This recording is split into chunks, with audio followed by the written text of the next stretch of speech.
दोस्तों मित्रों, आप सभी को जय राम। बेगानी शादी में अब्दुल्ला दीवाना तो सुना था, लेकिन अब्दुल्ला के चक्कर में हमारे धर्म की इतनी सारी बहन बेटियां दीवानी हो चुकी हैं कि उसका परिणाम अब ये सामने आ रहा है दिन पे दिन कि वो कभी सूटकेस में मिलती हैं, कभी उनकी डेड बॉडी मिलती है, वो कभी टुकड़ों टुकड़ों में मिलती है। और अभी लेटेस्ट हम जिस बच्ची की बात कर रहे हैं, श्रद्धा, वो फ्रिज में उसके टुकड़े हो गए और वो अलग अलग दिल्ली के अलग अलग जगहों पे उसके टुकड़े पाए गए।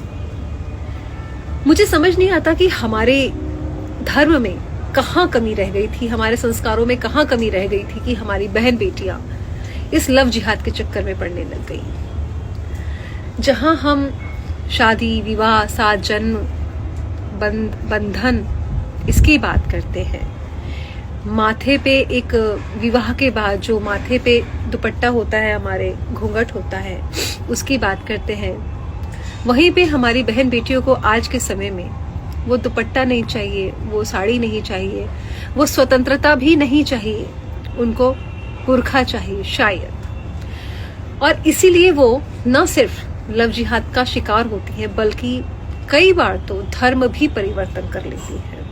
और उसका परिणाम ये होता है कि या तो वो शादी के तुरंत बाद सूटकेस में पैक पाई जाती हैं, या फिर वो 1, 2, 3, 4 बच्चों के बाद उनके घर वापसी होती है और इतनी बुरी स्थिति में होती है कि उनको आखिरकार में उनका मानसिक इलाज कराना पड़ता है, अगर वो खुशकिस्मत हुई तो। नहीं तो वो फिर सीधा स्वर्ग सिधार जाती है।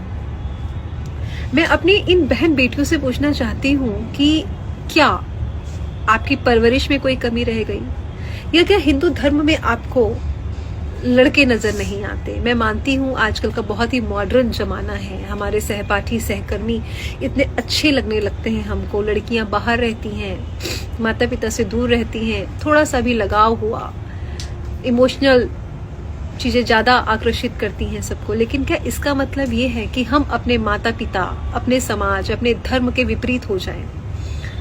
और आप कितना विपरीत होइएगा, जितनी बार आप विपरीत होंगे, आपको यही परिणाम नजर आएंगे।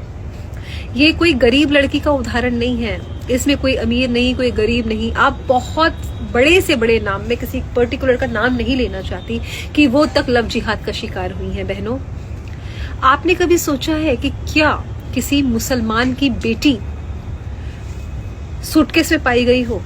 आपने ऐसा एक भी उदाहरण यदि सुना है तो मुझे बता सकती है कि किसी मुसलमान ने अपनी मुस्लिम पत्नी के टुकड़े टुकड़े कर कर उसको फेंक दिया हो? शायद नहीं होता। वो लोग छोड़ तो देते लेकिन फेंकते नहीं हैं। और उसी समाज की माताएं बहनें हमारे समाज में सुरक्षित महसूस करती हैं। आज वो महिलाएं हिंदू धर्म में आना चाह रही हैं, आई भी हैं, क्योंकि उनको पता है कि हिंदू धर्म में ना सिर्फ वो सुरक्षित रहेंगी, बल्कि उनका भविष्य भी सुरक्षित रहेगा, उनकी आने वाली संतान भी सुरक्षित रहेगी। लेकिन आपको समझ में नहीं आता, आपकी आंखें कब खुलेंगी? क्या तब जब आप किसी सूटकेस में बंद होके, पैक होके, टुकड़ों टुकड़ों में किसी जंगलों में पड़ी होंगी? क्या तब? एक बार मेरी बात को सोचिए, सिर्फ एक बार। जो हमारे माता पिता होते हैं वो कभी भी हमारे लिए बुरा नहीं सोचते हैं, वो हमेशा हमारी भलाई सोचते हैं।